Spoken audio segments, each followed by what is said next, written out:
Season's greetings, everybody. GeauxBurns bringing you the very last Discuss video of 2017. I had you there for a minute, didn't I? And guess what? It's a participation Discuss video. That means some of you had the opportunity to submit your backstory, your origins, your fanfics regarding your Grand Theft Auto Online protagonists. And the deadline was this past Friday. And thanks to everybody that did take the time to make submissions. By the way, if you would like to let us know what your backstory is for your protagonist in Grand Theft Auto Online, feel free and leave it below in the comments section. By the way, we're going to have another participation Discuss video next week. Tune into the end of this video to find out what it is and how you can participate in next week's Discuss video. Okay, so we're going to go backwards in time. We're going to go opposite directions. So first on the list is Unknown Assassin, aka Fire. His backstory regarding his protagonist in Grand Theft Auto Online. My character was kicked out of his parents' home after dropping out of college at the age of 21. Oh no! That's a horrible story. So he turned to a life of crime, committing small felonies here and there. It wasn't until he met a thug on Life Invader who promised him a better life in Los Santos. And who was that thug, Unknown Assassin? So he packed his bags and flew there. Finally, he made it to Los Santos, San Andreas, to start a new life. His friend on Life Invader, Lamar Davis, was at the airport waiting for him. The rest is history.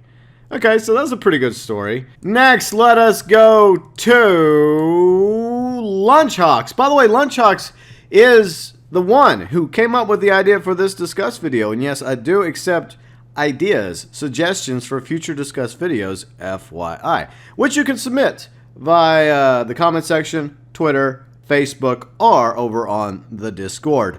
All my social media stuff is linked in the description section, FYI. So without further ado, here is Lunchhawks, Grand Theft Auto Online protagonist origin story, fanfic.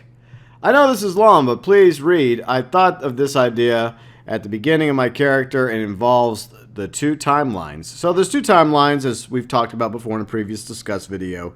The 2013 timeline, which is set several months before the events of Grand Theft Auto 5, and then of course the current timeline, which takes place afterwards, leading into the present day, 2017.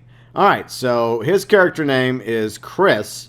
The timeline 1 is before the Lowriders update. Chris is from Carcer City. Coming from a life of crime, he was great at it, even making a name for himself, pulling off jobs, frauds, and heists without killing anyone. It made Chris see that there wasn't one way to live his life. You can do this while not resorting to killing, but sometimes he had to break some bones. He had seen people who were working 9-to-5 jobs who hated themselves and hated that idea.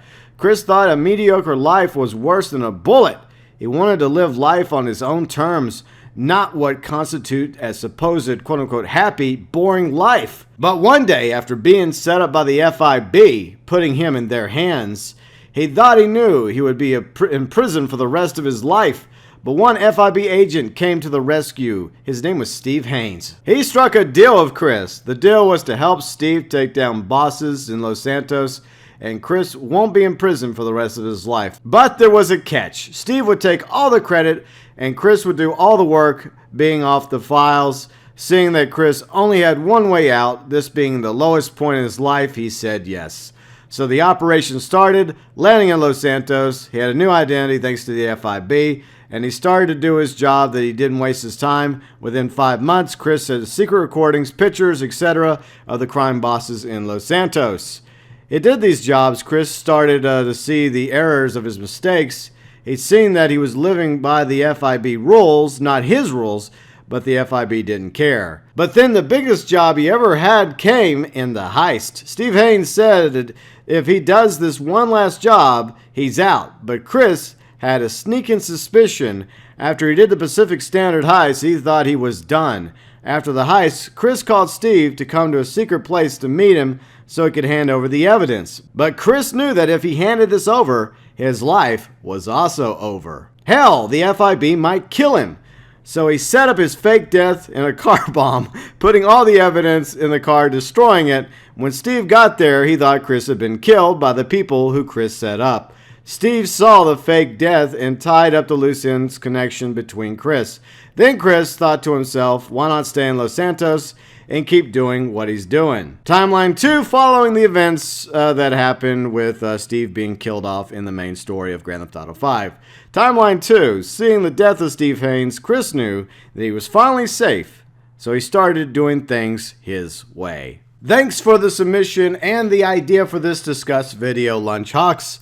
Next, let's move on to Elaine over on Twitter. My character was born in Havana, Cuba. At the age of 21, growing up in a house of 4 with barely food and money to survive, she decided she would make her way to Los Santos, San Andreas, where one of her brother's online friends, Lamar Davis, persuaded her to go to make a better life, with more opportunities. Leaving Cuba wasn't an easy task, but she knew people in her neighborhood who could pull a few strings, and in the next day, she found herself with only a backpack full of clothes she could gather, pictures of her family, and a bit of money she saved up. Arriving in Los Santos was an incredible feeling. She was free to do as she pleased for once, and was going to do everything she could to take her family out of Havana and give them a fresh start in the land of liberty. Wow, that was a really good story, Elaine. I like it. You know, nice because it adds some realism to it. It makes you sympathize with your character along with your character's family, the conditions that they live in, and her desire to not only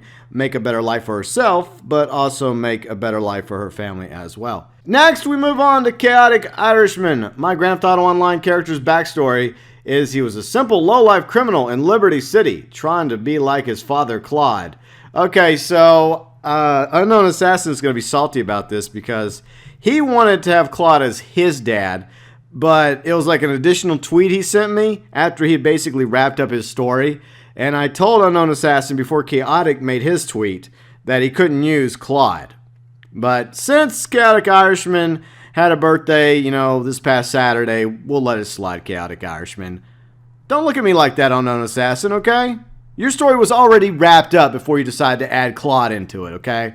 Besides, it's cliche anyways. Continuing, after several months of searching for his big break, Claude Jr. met Lamar, and he later went on to Los Santos to meet him. The rest is history. So yeah, I mean, it's definitely cliche, as I mentioned, that you would happen to be the son of Claude, the protagonist from Grand Theft Auto 3. Now this leads to ongoing debates about whether or not the 3D Grand Theft Auto verse and the HD Grand Theft Auto verse are connected, or are they still separated? There's been some tie-overs from the 3D to the HD, especially in Grand Theft Auto Online, which makes people believe that they're now tied together in some form or fashion. But originally, it was Rockstar's intention to have like 2 different universes, a multiverse of Grand Theft Autos, 3D v HD. But in the end, it doesn't really matter. Alright, so our final submission comes from Kane. My character's backstory is a somewhat tragic story. Born in Vice City in 1987, a little after the Tommy Vercetti incident, Kane's family was too into their kingpin life of selling drugs, weapons, and robbing small banks. Kane never agreed with that life. He believed in riding on a brand new Western Nightblade and cheap-ass leather clothing. In 2009, Kane started a biker club called the Devil's Blood MC. In 2011, he met a girl named Chloe. 3 hours of meeting each other, they already played with the train set. What the hell does that mean? Do you have like this awesome train set that you're really proud of? And like you only let special people play with your train set? Are you trying to make some sort of innuendo there, Kane? Is that what the kids are calling it now? I'm getting old. In 2013, Kane was involved with a deal with the Lost MC. The deal, unsurprisingly, went south. What deal doesn't go south these days, right? Devil's Blood Clubhouse was burned down, and with Chloe inside, heartbroken and seriously pissed off, Kane killed as many Lost MC members as he could find. Later on that day, a man called Javier meets up with Kane and talks about a way he can move on from all this by going back to the old family way. Kane agreed, and Javi told him to meet up with a contact of his by the name of Lamar Davis. Before leaving Los Santos, Javi asked Kane if he wanted to join the Oxlade family. Kane said, and I quote, "I can't do it, I can't. But I can start my own new family. And I can be a reliable ally to you. The Primus family it will be. The first real family for me. On the plane, Kane heard one name and one name only, Avon Hertz. After all that, my character's GTA Online story begins. Little did Kane know that this was the beginning of the end. So that's everybody's submissions. Kane, Chaotic Irishman, Elaine, Lunchhawks, as well as Unknown Assassin. All right, those were pretty good. I enjoyed them. They were all different. Some of them had a little bit of silly cliche moments, but you know what? I like it whenever I see like you guys like put on your like thinking caps, your imagination machines. And a lot of us have been playing with these characters for a while now, you know, a few months, even a few years even. And you've kind of developed some sort of bond with your online persona, whether it's, you know, you or just like one of your kids or just a fictional character that you've kind of grown attached to. It's just really cool that we all have that ability to, you know, create this awesome backstory, this fanfic, this origins for our Grand Theft Auto Online characters, which also include mine, by the way. I don't just have one online character, I have 3 protagonists. It's a long story. Well, hopefully it won't be too long. We'll try and get through as quickly as possible. So I have 2 Xbox One characters. I have 1 PlayStation 4 characters. And I kind of like backstories. I like using my imagination. That's one reason why Lunchhawks' idea really appealed to me, because this is my sort of jam and toast. This is my kind of thing. Backstories and daydreaming and just thinking about, you know, a world that doesn't exist but creating your own fantasy, right? Like I said, you know, we've had our protagonists for a very long time. Most of us, we've been playing this game for at least a few years, myself 4. And it begins with my favorite character, Janine, over on the Xbox One.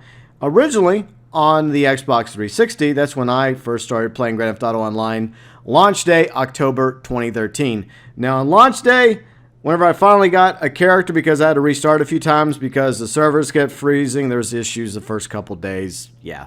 But once I finally was able to establish a character, Janine really wasn't Janine until, I would say, early 2014. And that's going to tie into her origin story. Now, all 3 of these characters come from Liberty City. Janine's background is one of an upper middle class, religious, very intolerant family. Her dad is a lieutenant in the Liberty City Police Department, and he acts like he's all about the book and the law, but he's also a very shady, dirty cop, while at the same time posing to be very, very religious. And unfortunately, Janine's family was never very open to her life choices. They refused to accept Janine for who she is, the woman that she wanted to be, except for her younger sister and cousin. Now, Janine struggled in order to survive in Liberty City, working like 2 jobs. She had a small apartment, she had a roommate, and she was just getting tired of Liberty City. Even though, you know, there's some clubs that she hanged out at, there's some parts that are very tolerant, but she was just getting sick and tired of constantly being bickered and being, you know, put down by her dad, by her mom, by, you know, the rest of her family, except for, as I mentioned, you know, her youngest sister as well as one of her cousins. And she decided, you know what, I've got to get out of here. Liberty City is quite literally killing me. And so, you know, fate would have it, you know, she was browsing through Life Invader and she was just, you know, talking about how she just wanted to escape. She wanted to start over. She came across a guy named Lamar on Life Invader who was, you know, looking to bring people over from the east to the west, you know, to, you know, future venture opportunities that were transpiring in Los Santos and Blaine County.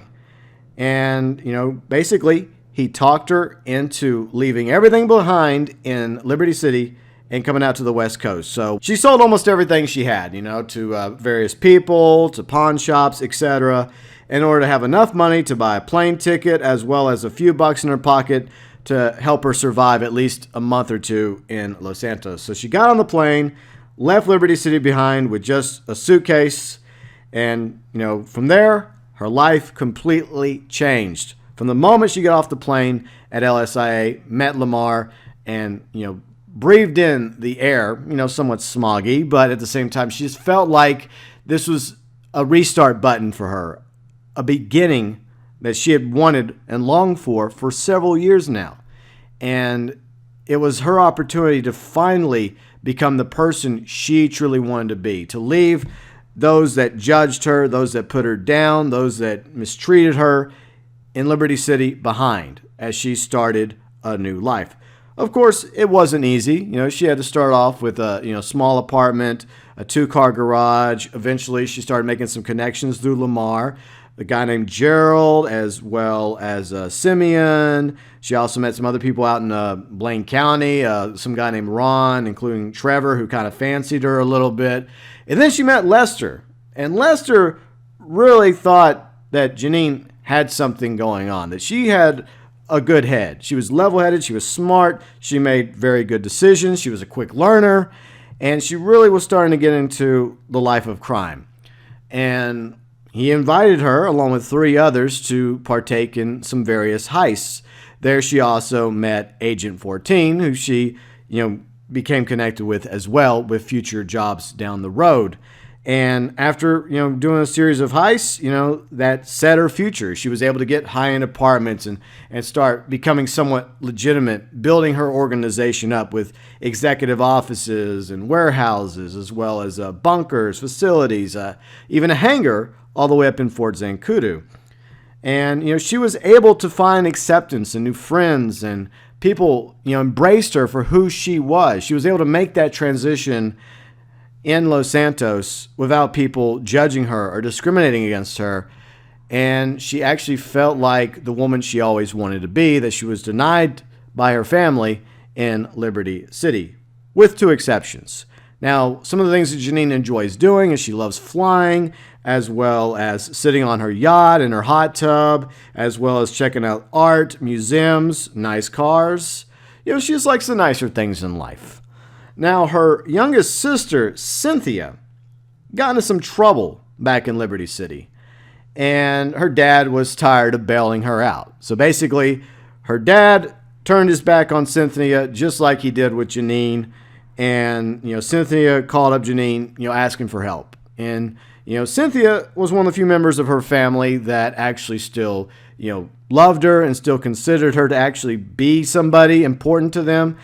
And Janine, took it upon herself to save Cynthia, from any sort of legal trouble. She paid off her bail, and she got her a plane ticket and had Cynthia flown out to Los Santos, to help out a little bit with the organization. Now, for a time, Cynthia did help out a little bit with Janine's organization, but the truth is, it just really wasn't for Cynthia, and so Cynthia started focusing on other things like going to the beach, clubbing, as well as trying to get into Vinewood. She was in a few movies, some TV shows, mainly like background characters, occasionally getting a few speaking roles, but has yet to get her big break in Vinewood. But till then, she just takes it easy, has a good time, likes to party, likes to have fun. And while Cynthia is pursuing her acting career in Vinewood, her sister Janine, helps her out financially, which is why you rarely see Cynthia in any of my videos. I mean, back in the day, I had her in some of my tip series, and I just stopped using her, so that's why I justify you no longer seeing Cynthia, because she's busy pursuing an acting career in Vinewood. Now, our 3rd character is Wolfstein, and he is Janine and Cynthia's cousin. He's actually, closer to Janine than Cynthia is. Cynthia is just like, okay, whatever, but him and Janine have more of a bond, more of a deep friendship. In fact, Janine's always seen Wolfstein as a younger brother. And he was always very ambitious, and, he didn't really like his uncle too much, because he always thought he was hypocritical. He saw through the BS, through the pious, through the way he acted like he was like a man of the law. He knew exactly what his uncle was up to, and he never forgave his uncle for the way he treated Janine. Now, Wolfstein didn't really have that many opportunities in Liberty City, so as soon as he was done with high school, he did enlist for 4 years of service. And he saw a few skirmishes, no real major stuff in the Middle East. And, a lot of, horrific things transpired that changed his life. And when he came back to Liberty City after serving 4 years, honorably discharged, by the way, he was a changed person. He just no longer saw things the same way as everything else. He saw the hypocrisy. He became very cynical about the whole, yellow ribbon, support the troops, and bringing freedom and liberty to other countries across the globe, especially after losing a few friends while in service in the Middle East. So Wolfstein, really wanted to get out of Liberty City because he felt like he was trapped there. And, he started, making contact again with his cousin Janine, who he heard was doing quite well for herself in Los Santos. So he found her on Life Invader. They started touching base again. They started talking over the phone. And Janine invited her cousin Wolfstein to come out to Los Santos and help her out. Because, her sister Cynthia, really wasn't about that life. Like I mentioned, she was focusing on Vinewood. And Janine really needed somebody that she could trust and rely on to come into the organization. So Wolfstein was more than happy to, give the finger to Liberty City, get on a plane, and head on out to Los Santos to work with his cousin Janine. So Janine showed him the ropes, got him involved at the lower levels in the organization. The first thing she put him in charge of was running the warehouses, as well as the motorcycle club. And that's where he developed a love for motorcycles and off-roading, as well as being out in nature. At the time, he wasn't the wolf, but he wanted to be something different. He was a big fan of old school Vinewood films, the old black and white horror movies, especially werewolf films. And so he thought, this is the place where, dreams come true, where you can be what you want to be and not be judged or intimidated. And, there's guys running around wearing owl masks and hockey masks and all sorts of weird things. And so he decided to embrace the wolf side because he loves nature. He loves getting out there into the hills, roaming around in the redwoods up north near Paleto Bay, howling at the moon and going crazy. He liked the city life of Los Santos, but he really loved being out there in the hills of Blaine County, the redwoods, the mountains. That's where he wanted to be more than anywhere. He loved nature. He enjoyed thrill seeking. He's very ambitious. And over the past few years, Janine has been able to, step back and give more responsibility to Wolfstein, as he runs more of her operations, allowing Janine to, relax and enjoy life, everything that she's built up. She's able to spend more time, flying, which is one of her passions. She loves old World War II aircraft as well as helicopters, hanging out on her yacht, as I mentioned earlier, and, going off to various, events like art gallery exhibits, concerts, museums. That's just what Janine rather do. But at the same time, she still is, the head of the organization. But Wolfstein is her trusted, right hand, vice president, second in command. So they have this very deep, strong bond between them, brother and sister thing going on. And while Wolfstein seems to be, more involved in 2017 and Janine less involved in the organization, he still has Janine to lean on. And Janine's not afraid to, still get her hands dirty and, get off the yacht and, go and take care of business. But for the most part, you see Wolfstein's, doing more stuff on the channel. I mean, more stuff in the organization. So there you go. My three protagonists, Janine, Cynthia, as well as Wolfstein. And like I mentioned, I really do enjoy everybody's backstory, your origins for your various characters. I thought it was really cool. To be honest, I'm glad I'm not the only one, because after a while you start really wondering, what the hell's wrong with you? Why do you have names for your characters? Why do you have this backstory for all of them? Why is your character like this? Why is this character like that? But anyways, this was an awesome opportunity for me to kind of open myself a little bit more to you guys and give you a little bit of a backstory regarding these protagonists that I have created, especially Janine, because Janine has a very dear place in my heart, because her transition happened shortly before I launched the channel back in March 2014. And some people have been critical of Janine over the years, but to all them, guess which finger. So coming up next week is the first discussed video of 2018, which will be here in just a few days.